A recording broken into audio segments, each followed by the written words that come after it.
Hello दोस्तों, welcome back to my YouTube channel Saral concept, जिसका उद्देश्य है सरल भाषा में सभी बच्चों तक सटीक ज्ञान पहुंचाना।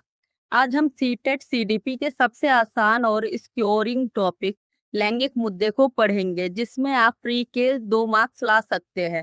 इस टॉपिक के सभी पेडागोजी सेक्शन में क्वेश्चन पूछे ही जाते हैं, इसलिए इस टॉपिक पर आप अपनी सामान मजबूत कर ले।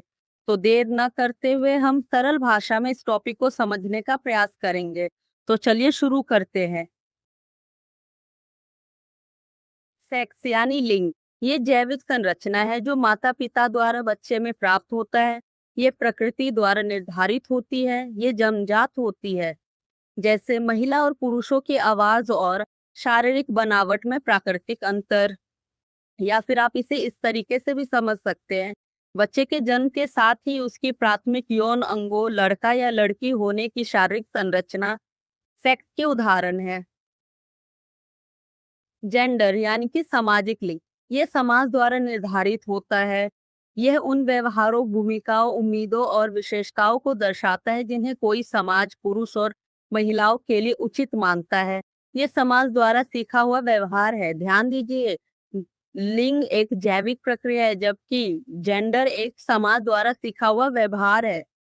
जैसे लड़कियों को खेलने के लिए गुड़िया देना और लड़कों को खेलने के लिए कार या बंदूक का मिलना। जेंडर रोल, सामाजिक भूमिका।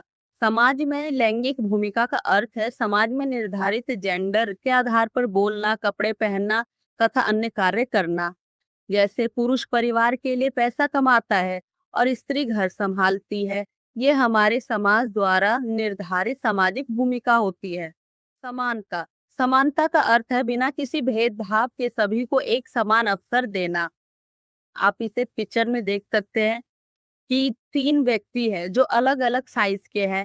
3 अलग अलग लंबाई के लोगों को एक एक डिब्बा खड़ा होने के लिए देना समानता का उदाहरण है। समता, इक्विटी, सभी व्यक्तियों को उनकी स्थिति और जरूरत के अनुसार अवसर देना। कमजोर को ज्यादा और सक्षम व्यक्तियों को कम मदद देना ताकि सब बराबर हो सके।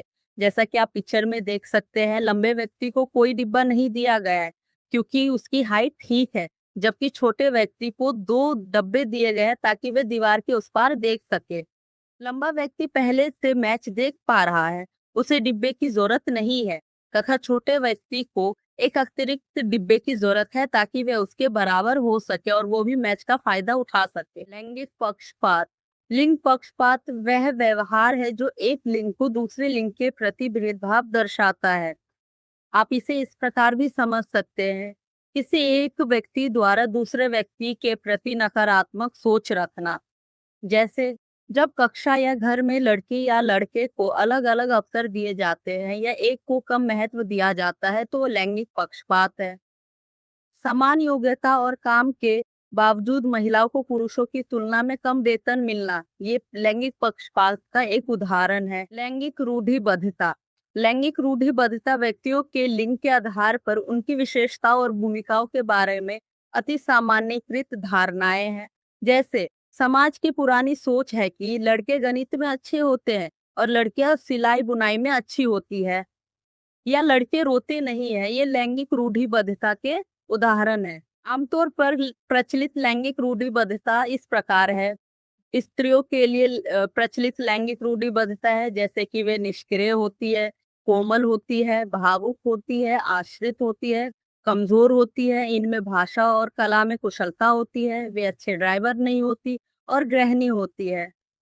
पुरुषों के लिए लैंगिक रूढ़िबद्धता इस प्रकार है कि वे आक्रामक होते हैं, शक्तिशाली होते हैं, तर्कयुक्त होते हैं, स्वतंत्र होते हैं, बहादुर होते हैं, वे गणित और विज्ञान में अच्छे होते हैं, वे अच्छे ड्राइवर होते हैं और घर में एकमात्र कमाने वाले होते हैं। तो मुझे उम्मीद है कि आपको लैंगिक मुद्दे टॉपिक अच्छे से समझ आया होगा और अब आप इस टॉपिक से रिलेटेड क्वेश्चन को चुटकियों में सॉल्व कर पाएंगे। तो सीटेट सीडीपी में अच्छा स्कोर करने के लिए मेरे चैनल से जुड़े रहे और हाँ, लाइक शेयर एंड सब्सक्राइब करना न भूले। Thank you for watching.